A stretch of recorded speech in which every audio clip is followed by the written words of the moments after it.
नमस्कार दोस्तों। Ocean network में आपका स्वागत है। मैं हूं ओमकार चौधरी। सेना पर सवाल आप उठाएंगे।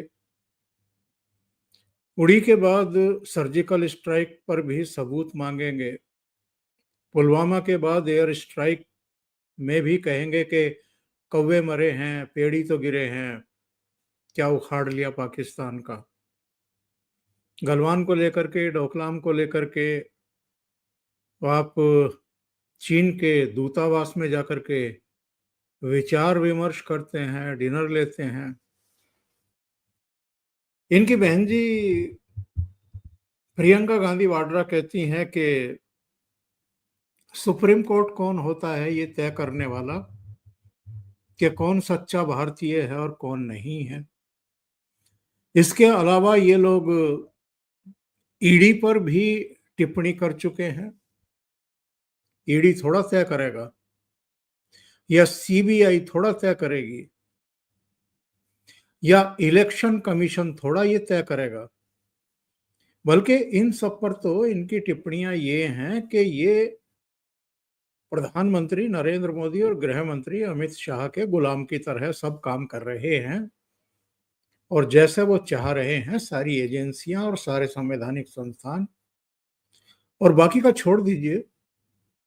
जिस सदन के सदस्य हैं उस सदन के स्पीकर के प्रति इनका क्या रुख है, यानी जो आसंदी पर बैठा हुआ है स्पीकर, जिसकी व्यवस्था पर ही सदन चलता है, सारे फैसले होते हैं, उस पर भी आप सवाल खड़े करेंगे।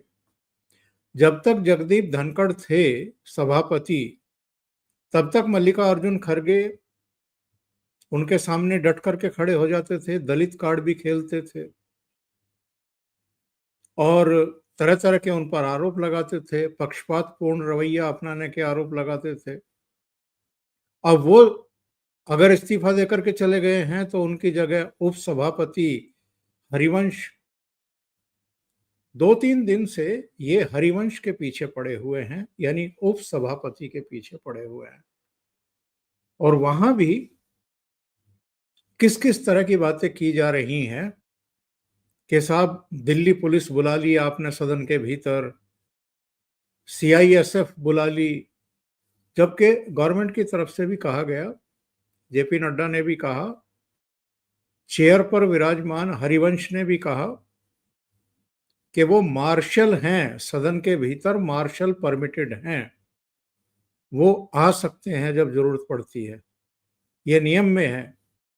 उनको आप सीआईएसएफ कहें या सेना कहने लगें या दिल्ली पुलिस कहने लगें तो इससे जो आपके भीतर की भावना है और जो आप पब्लिक को, देश को भ्रमित करना चाहते हैं, इस तरह की लैंग्वेज इस्तेमाल करके वो प्रस्फुटित हो रही है, पता लग रही है लोगों को। तो ये जो ईडी तय नहीं करेगा, सीबीआई तय नहीं करेगी, इलेक्शन कमीशन तय नहीं करेगा, या सुप्रीम कोर्ट कौन होता है किसी को सच्चा भारतीय होने ना होने का सर्टिफिकेट देने वाला, और सभापति या उपसभापति हमें निर्देश देने वाला कौन होता है, वो तो पक्षपातपूर्ण तरीके से सदन चला रहे हैं, या लोकसभा के स्पीकर को आप चैलेंज करें, ये सब क्या है। सेना के पराक्रम पर आप सवाल खड़े करें। आप कहें कि अरुणाचल में चीन की सेना हमारी सेना को पीट रही है, जिस पर सुप्रीम कोर्ट की टिप्पणी आई थी। और आज भी जब हम बात कर रहे हैं तो राहुल गांधी ने पता है क्या टिप्पणी की है।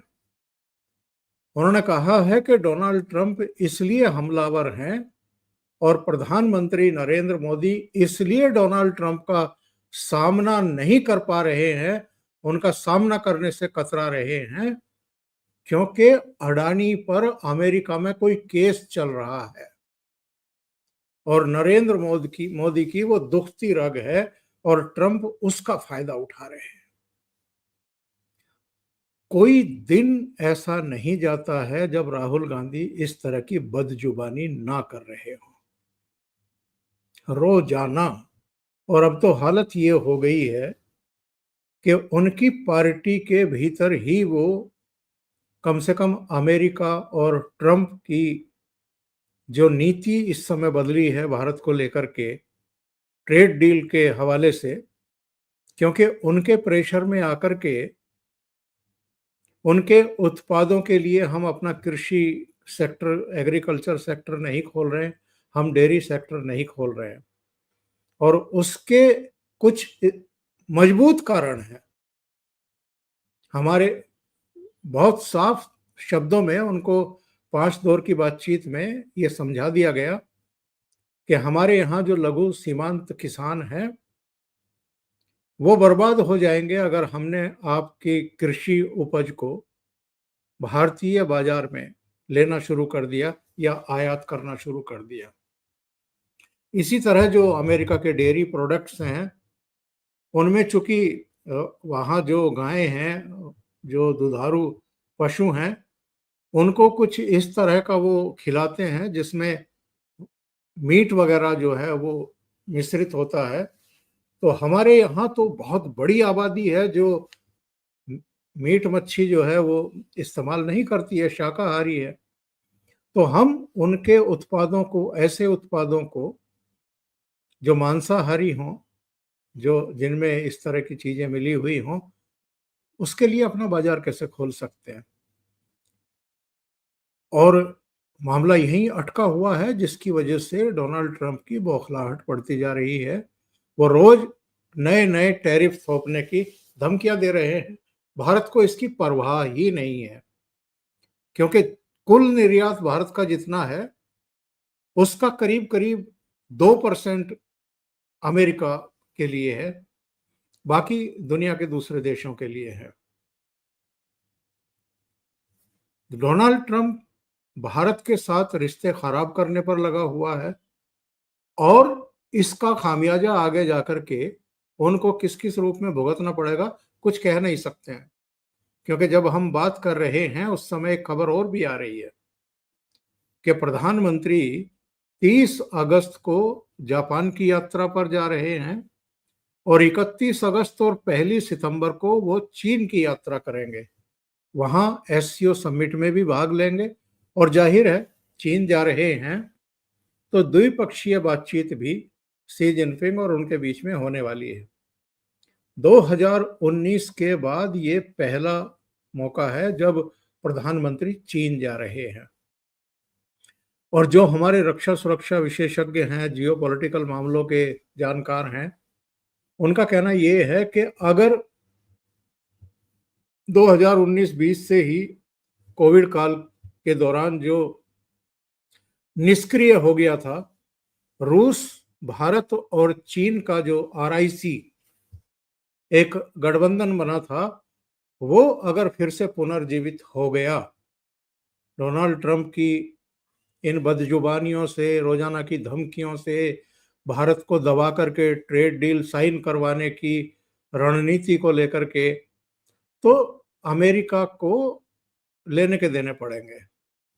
क्योंकि इस पूरे क्षेत्र में चीन का मुकाबला करने के लिए अगर कोई मजबूत एक सहयोगी उसके पास हो सकता था, वो भारत ही हो सकता था। लेकिन अगर भारत और चीन के बीच में कोई समझबूझ बन जाती है, और रूस की जाहिर है उसमें बहुत अहम भूमिका होगी, और जिस तरह की धमकियां डोनाल्ड ट्रंप ने चीन को भी दी हैं, रूस को भी दी हैं, अब आप भारत को दे रहे हैं, तो एक तरीके से वो इन तीनों को फिर से करीब लाने का भी एक रास्ता जो है वो खुद ही बना रहे हैं। अभी निक्की हेली का एक बयान आ गया, जो संयुक्त राष्ट्र में अमेरिका की राजदूत हुआ करती थी। उन्होंने कहा कि जिस तरह की नीति भारत के प्रति डोनाल्ड ट्रंप अपना रहे हैं ये आत्मघाती है, ये बहुत बड़ी चूक साबित होगी। और अमेरिका के ही बहुत सारे लोग अब कहने लगे हैं। कनाडा के जाने माने उद्योगपति किर्क ने तो कहे ही दिया था, पिछले हफ्ते उनका बयान आया था, ये बहुत बड़ी भूल साबित होगी डोनाल्ड ट्रंप की, क्योंकि भारत इस समय उभरती हुई अर्थव्यवस्था है और प्रधानमंत्री नरेंद्र मोदी दुनिया की एक सम्मानित हस्ती हैं। उनके साथ अगर आप इस तरह का व्यवहार करेंगे। तो ऐसे डोनाल्ड ट्रंप को कवर फायर कौन दे रहा है हमारे देश के भीतर? राहुल गांधी। पार्लियामेंट में आज जब ये पहुंचे तो इन्होंने बयान दाग दिया कि चूंकि अडानी पर कोई मुकदमा वहां पर चल रहा है, इसलिए प्रधानमंत्री नरेंद्र मोदी डोनाल्ड ट्रंप के बयानों का, आक्रामकता का, टैरिफ की धमकी का सामना नहीं कर पा रहे हैं। राजीव शुक्ला हों, शशि थरूर हों, मनीष तिवारी हों, कांग्रेस के दूसरे नेता हों, वो और अब तो शिवसेना, प्रियंका चतुर्वेदी के बयान हमने देखे हैं, कुछ दूसरे लोगों के बयान देखे हैं। उन्होंने कहा कि जो रवैया है ट्रंप का भारत के प्रति, ये अस्वीकार्य है पूरी तरीके से, ये बर्दाश्त नहीं किया जा सकता। लेकिन राहुल गांधी हों, उनकी बहन जी हों, भारत के प्रति जो उनकी निष्ठा है, जो सुप्रीम कोर्ट भी अब टिप्पणी कर चुका है कि सच्चे भारतीय होते तो आप भारतीय सेना पर इस तरह का बयान ना देते। और चीन पर भी, कि चीन ने हमारी इतने हजार वर्ग किलोमीटर जमीन हथिया ली है। आप ट्रू इंडियन होते तो इस तरह की बातें नहीं करते। तो कोई ट्रू इंडियन क्या डोनाल्ड ट्रंप जो आक्रामकता दिखा रहा है, इसमें अपने राजनीतिक अवसर तलाश करेगा?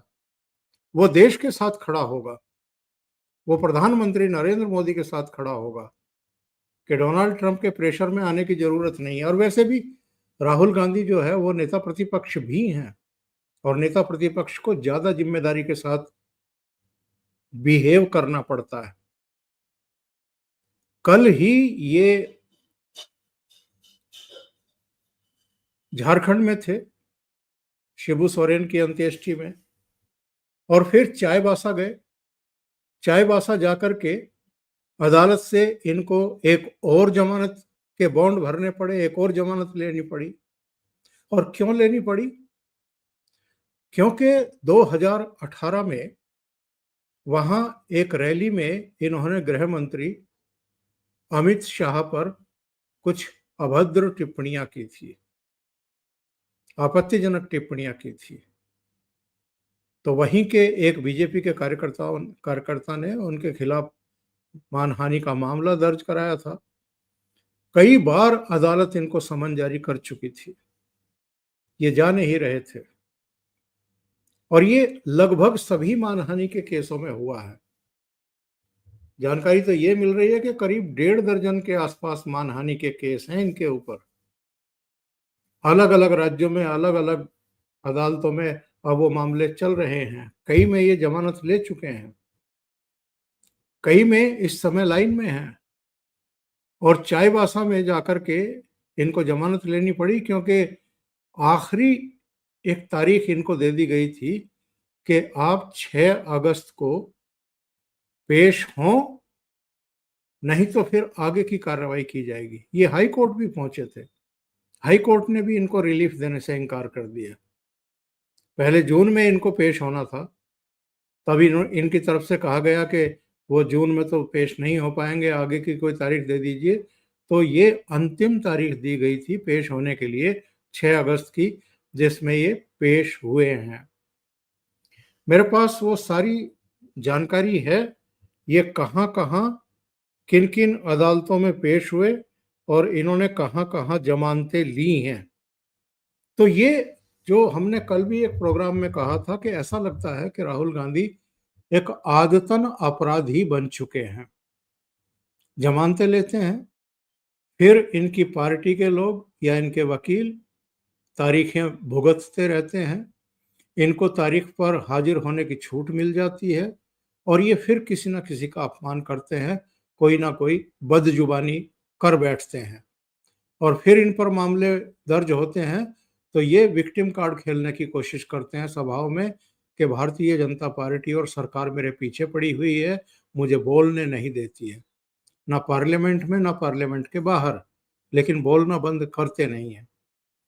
2014 में संघ पर महात्मा गांधी की हत्या का आरोप इन्होंने लगाया था, और एक संघ कार्यकर्ता ने राहुल गांधी पर आईपीसी की धारा 499 और 500 के तहत मामला दर्ज करवाया था। ये केस महाराष्ट्र के भिवंडी कोर्ट में चल रहा है। 2016 में इन्होंने असम के गुवाहाटी में इनके खिलाफ असम के गुवाहाटी में वही मानहानि की धाराओं के तहत केस दर्ज किया गया था। और शिकायतकर्ता का ये कहना है कि राहुल गांधी ने कहा था कि 16वीं सदी के असम के वैष्णव मठ बरपेटा 17 में संघ सदस्यों ने उन्हें प्रवेश नहीं करने दिया।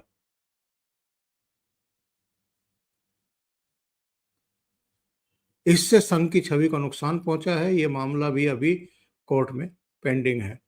2018 में राहुल गांधी के खिलाफ झारखंड की राजधानी रांची में एक और केस दर्ज किया गया था और यह केस रांची की सब डिविजनल जुडिशियल मजिस्ट्रेट की कोर्ट में चल रहा है।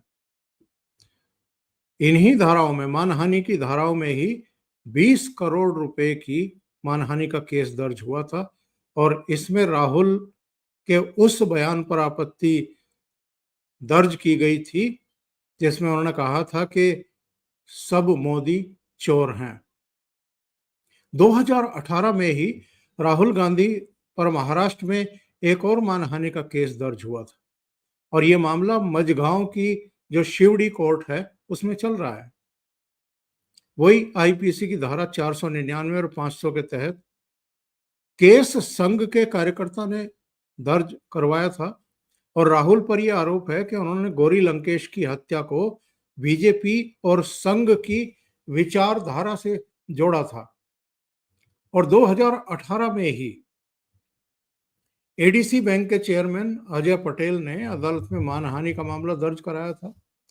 राहुल ने आरोप लगाया था कि 8 नवंबर 2016 को नोटबंदी के बाद अहमदाबाद जिला सहकारी बैंक में 5 दिनों में 745 करोड़ रुपए के पुराने नोट बदले गए थे। इस बैंक के निदेशकों में केंद्रीय गृह मंत्री अमित शाह भी शामिल हैं। तो वहां के बैंक मैनेजर ने, जो चेयरमैन है बैंक के अजय पटेल, उन्होंने इन पर मानहानि का केस किया था। 2017 बेंगलुरु में गौरी लंकेश की हत्या के मामले में आरएसएस को लपेटने के मामले में राहुल गांधी के खिलाफ मुंबई में मानहानि का केस दर्ज कराया गया था और शिकायतकर्ता का यह कहना था कि जो इन्होंने बयानबाजी की है इससे संघ की छवि खराब हुई है। और 2018 में राफेल फाइटर जेट सौदे में राहुल ने बीजेपी का मजाक उड़ाया था और ट्वीट करते हुए कैप्शन लिखा था, the sad truth about India commander in thief. इस मामले में राहुल गांधी के खिलाफ एक गुड़गांव की कोर्ट में मानहानि का मामला दर्ज किया गया था। और 2019 में झारखंड में ही, यानी झारखंड में ये तीसरा मामला है, ये दूसरा जो पढ़ रहा हूं और एक जिसमें चाईबासा में जमानत ली है। अकेले झारखंड में ही इनके खिलाफ 3 मानहानि के मुकदमे। 2019 में झारखंड में राहुल ने कहा कि कांग्रेस भाजपा की तरफ हत्यारे को पार्टी अध्यक्ष नहीं स्वीकार करेगी। भाजपा की तरफ से हत्यारे को पार्टी अध्यक्ष स्वीकार नहीं करेगी और उनके इस बयान पर चाईबासा और रांची 2 जगह मामला दर्ज किया गया था। अमित शाह के बारे में इन्होंने कहा था, अमित शाह को हत्यारा बता करके इन्होंने टिप्पणी की थी। और 2019 में ही झारखंड में राहुल ने कहा था कि कांग्रेस 2022 में राहुल ने कहा कि सावरकर ने आजादी से पहले अंग्रेजों से माफीनामे पर हस्ताक्षर किया। इस मामले में सावरकर के खुद पोते ने, विनायक सावरकर ने, मुंबई के शिवाजी पार्क पुलिस स्टेशन में इनके खिलाफ मामला दर्ज कराया था। लेकिन क्या आपको लगता है या किसी को भी लगता है कि इतने मामले दर्ज हो जाने के बावजूद राहुल गांधी की सेहत पर कोई फर्क पड़ रहा है? ये भारत की हर संवैधानिक संस्था पर टिप्पणियां करते हैं, ये देश के प्रधानमंत्री पर टिप्पणी करते हैं, ये राष्ट्रपति का सम्मान नहीं करते। इनकी माताजी ने एक बार मौजूदा राष्ट्रपति द्रौपदी मुर्मू जी के बारे में बहुत आपत्तिजनक टिप्पणी कर दी थी उनको बेचारी बताते हुए। और राहुल गांधी स्पीकर का सम्मान नहीं करते। सुप्रीम कोर्ट के बारे में इनके क्या ख़यालात हैं, ये इनकी बहन जी की टिप्पणी से साफ हो जाता है। और हमने कल एक प्रोग्राम किया था, जो अभी चल भी रहा है, वीरेंद्र नाथ भट्ट के साथ। उसमें डिटेल जानकारी दी थी कि कब-कब इंदिरा गांधी के समय भी, राजीव गांधी के समय भी और पीवी नरसिम्हा राव हो, मनमोहन सिंह हो, लगातार ये लोग इस तरह के कृत्य करते रहते हैं।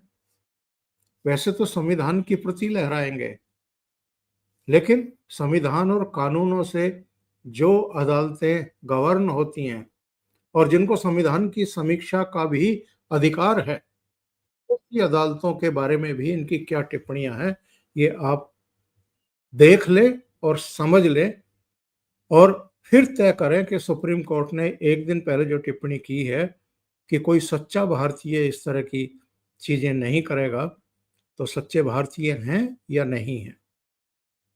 अभी के लिए इतना ही। बहुत बहुत धन्यवाद। अगर आपको ये चैनल और इसके कंटेंट पसंद आ रहे हैं तो लाइक करें, कमेंट करें, वीडियो को शेयर भी करें।